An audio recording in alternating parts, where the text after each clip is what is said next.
Hello and welcome to Dropkick Chronicles, episode 11. Now, the scenery may look different because I am in the car. Yes, I'm in the car. But hey, nonetheless, I want to get into WWE Clash at the Castle. Uh, last Saturday actually, they had WWE Clash at the Castle at the Principalities Stadium in Cardiff, Wales. That's in the UK. Now, for the kickoff show, I won't waste any time. For the kickoff show, I want to get into uh, the six-man tag match pitting Madcap Moss and the Street Profits versus Austin Theory and Alpha Academy. That match was good. Madcap Moss and the Street Profits won. The match got a B minus for a grade in betting odds and everything like that.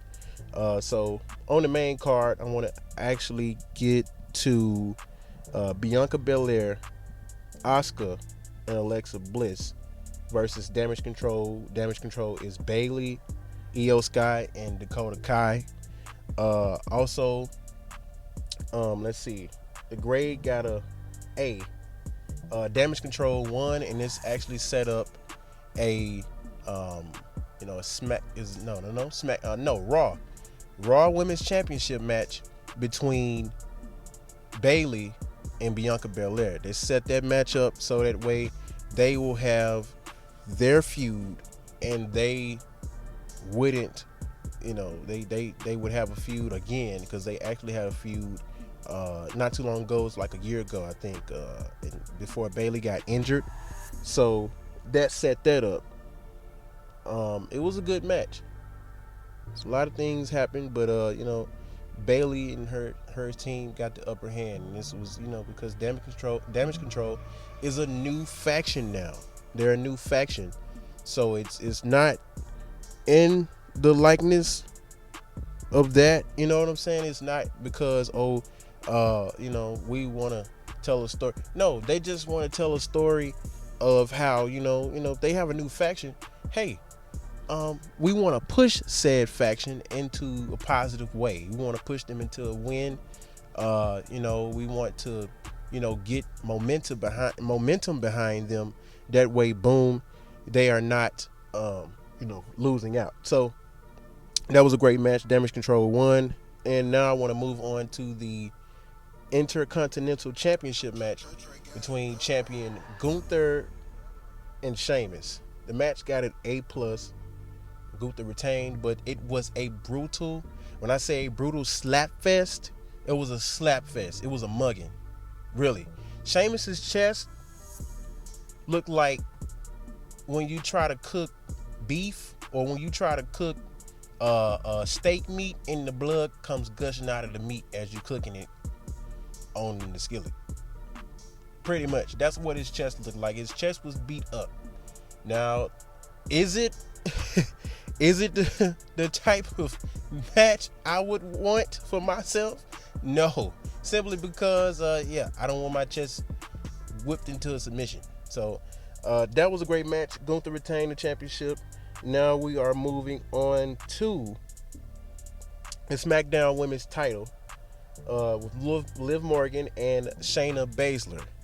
Now, this got a B plus. Liv Morgan retained. Now, what I want to say is that Liv Morgan she walked into the match, okay, she was a little bit injured because she had an injured arm, simply because there is, she got injured during, I want to say, her feud with Ronda Rousey. Of course, she won the championship at Money in the Bank. Now, what I want to say is she survived. She survived in that match. She was, ducking and dodging every little way that Shayna Baszler was throwing at her. She's trying to break her arm. She ducked and dodged that and retained the championship. That was good. That's what I wanted to see. Because, when you have a champion and you're building that person, you don't want them to lose that championship so quickly, due to that they are an underdog. You know what I'm saying? So that was good that they had her retain her championship. Now the next match I want to say, and it's going to shock you in this match, Edge and Rey Mysterio versus the Judgment Day, which is Finn Balor and Damian Priest. Rhea Ripley at ringside. This match got a B as a grade.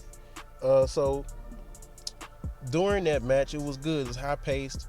Edge and Rey Mysterio, they're actually an old tag team from SmackDown, from the, I want to say, the Ruthless Aggression era. So yeah,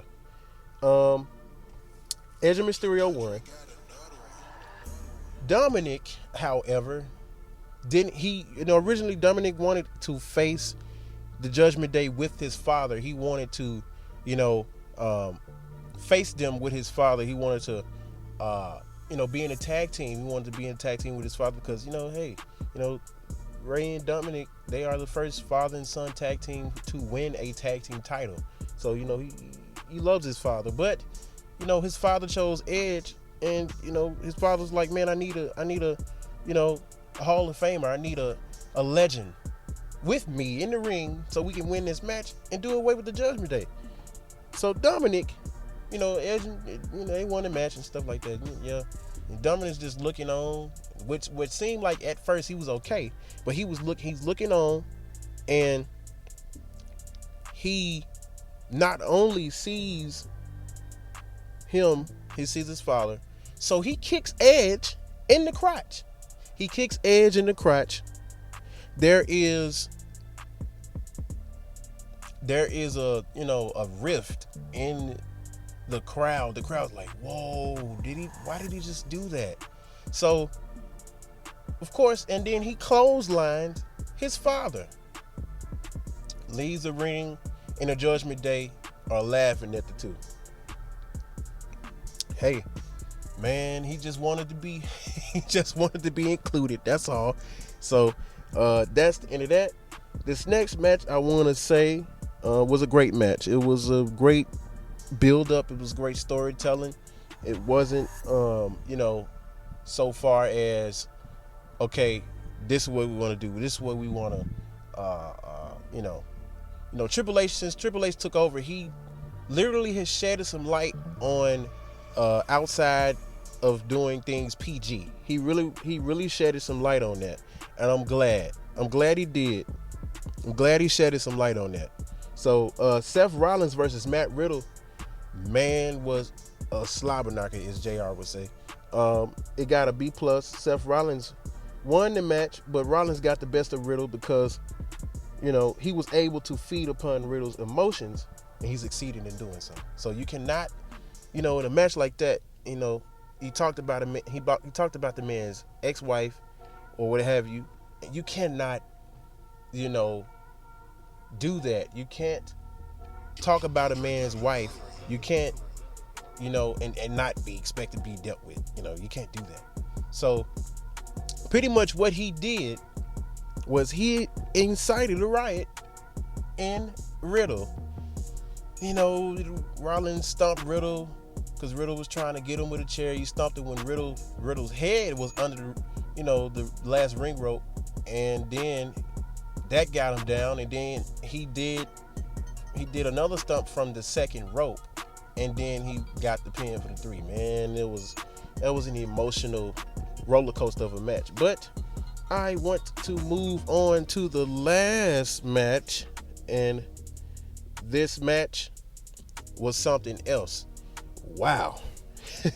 So it is the undisputed WWE Universal Championship match, Roman Reigns versus Drew McIntyre, and this was one of the great matches of the night.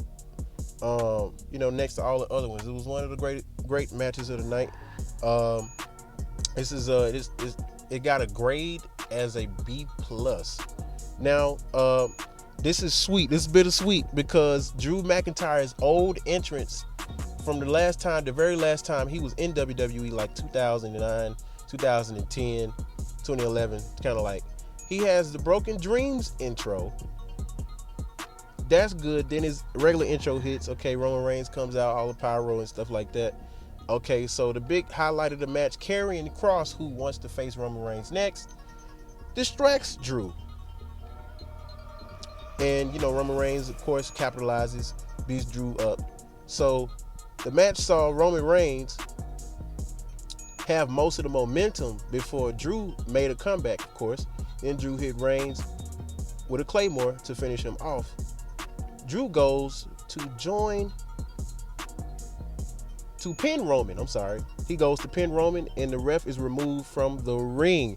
So, you know what happened? That was a man in a hoodie. Said man had pulled the ref from the ring. Oh yeah, that's right. Said man is Solo Sikoa from NXT 2.0. Guess what? Ooh, he now joins the bloodline, and he was responsible for Roman Reigns keeping his championship last Saturday at Clash at the Castle. So Roman Reigns retained, and that's the end of that story. Drew McIntyre came up short, and that's okay. Hey, the man tried. So, man, that's just safe to say. Clash at the Castle was great. Clash at the Castle was a great premium live event for WWE. Matter of fact, the next premium live event is going to be Extreme Rules, and it will be in Philadelphia. It will be in Philly. Actually, Philly is home of WrestleMania 40 in 2024, I want to say. So, yeah. It's home to WrestleMania 40. So, yeah, man, that wraps up episode 11 of Dropkick Chronicles. Man, let me tell you, it's been a great one. It was just short and brief. And I will be, next time you see me, I will be reporting on WWE NXT Worlds Collide 2022, pitting NXT and NXT UK. They blended those NXT and NXT UK championships and some side matches as well. I will be reporting on that next episode. Look out for that, episode 12. So thank you so very much. I know this was short and brief. So, hey, it is a pleasure. Thank you to all my brief fans. And trust me, I love y'all. Peace.